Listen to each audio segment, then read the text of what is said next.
Assalamualaikum warahmatullahi wabarakatuh. Bismillahirrahmanirrahim. Nah, muncullah dari persengketaan rasionalitas ini ada namanya golongan Mu'tazilah. Mu'tazilah itu adalah kelompok rasional yang menolak qada dan qadar. Ya, kita masuk ke ini dulu. Kenapa menolak? Karena mereka berbicara begini.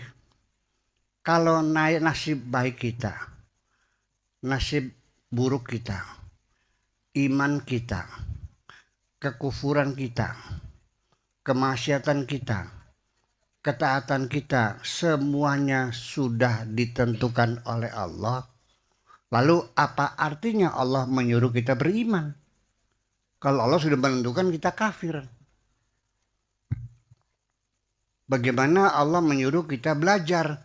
Kalau Allah sudah menentukan kamu bodoh. Apa artinya kamu usaha? Ya, ingin berkecukupan dalam hidup dunia. Tapi Allah sudah menentukan kamu miskin. Apakah seperti itu? Kita pendekatan secara rasional dulu. Maka kelompok Mu'tazilah ini mengatakan bahwa qada dan qadar tidak demikian. Manusia diberikan kewenangan, berikan kebebasan, berikhtiar untuk berusaha supaya kaya, untuk belajar supaya pinter, untuk berobat supaya sembuh. Ya, manusia harus diberikan kebebasan. Dengan kebebasan berarti manusia akan bertanggung jawab atas apa yang terjadi pada dirinya. Kalau manusia tidak punya kebebasan, semuanya ditentukan, di mana letak tanggung jawabnya?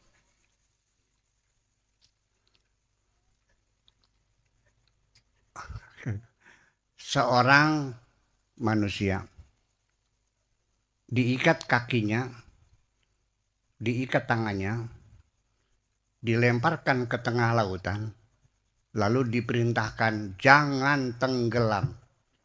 Logis nggak? Supaya dia melaksanakan perintah jangan tenggelam, maka ikatan kakinya, ikatan tangannya harus dilepas supaya dia bisa berenang. Kalau semuanya dibelenggu semuanya, di mana dia? Nah, ini sampai sekarang persengketaan ini belum pernah selesai. Ya, masing-masing pada posisinya. Kemudian lagi Ahli Sunnah wal Jamaah itu ambil jalan tengah. Itu kelompok Mu'tazilah, kelompok Jabariyah. Ahli Sunnah wal Jamaah ambil jalan tengah lagi. Bahwa qada itu ada qada mubram, ada qada ghairu mubram. Ada kepastian yang final, ada kepastian yang bisa direvisi. Itu berbagai macam teori. Itu semuanya menjadi masukan dulu sementara.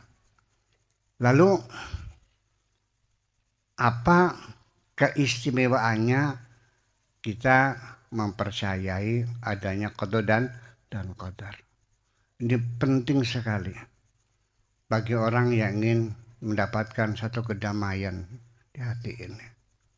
Bagi saya, kedamaian di hati ini sangat penting sekali. Setiap kita melakukan kegiatan, kemudian gagal, kita lebih cenderung untuk menyalahkan orang lain.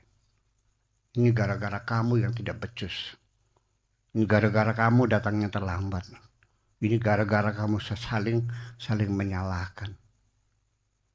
Nah, saling menyalahkan itu bukan solusi. Malah menjadi membuat masalah baru.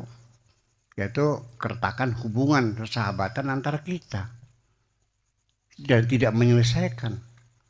Yang bahayanya lagi, ketika kita suka menyalahkan orang lain, itu artinya kita tidak fair, tidak mau mengakui kesalahan kita. Itu intinya. Kalau kita tidak mengakui kesalahan kita, itu pertanda orang itu tidak punya keinginan untuk memperbaiki diri. Kalau orang tidak memperbaiki kesalahan-kesalahannya, orang itu tidak akan mendapatkan kemajuan. Kemajuan kita bukan hanya mencapai tujuan, tapi juga memperbaiki kesalahan-kesalahan. Dengan keputusan, ya sudahlah, barangkali Allah berkehendak lain.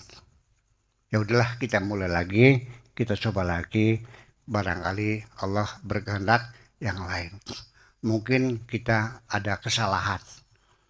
Saya kira dengan mengembalikan segala persoalan pada Tuhan, kita tidak ada beban penderitaan. Ini yang perlu kita bahas. Ya, bahwa ketika kita masih ada keluh kesah, menyalahkan orang lain, andaikan aku ini melaksanakan seperti itu, maka pasti akibatnya akan seperti ini. Gara-gara kamu tidak melakukan itu, maka akibatnya seperti ini. Inilah gara-gara kesalahanmu ini. Tidak akan pernah selesai kita saling menyalahkan. Begitu kita dengan sadar diri, kita kembalikan kepada Sang Pencipta, barangkali Tuhan menghendaki yang lain. Saya kira itu menjadi satu solusi ya, secara psikologis kita sudah menghilangkan segala kegelisahan, ya, rasa takut, rasa cemas yang ada di dalam diri kita ini.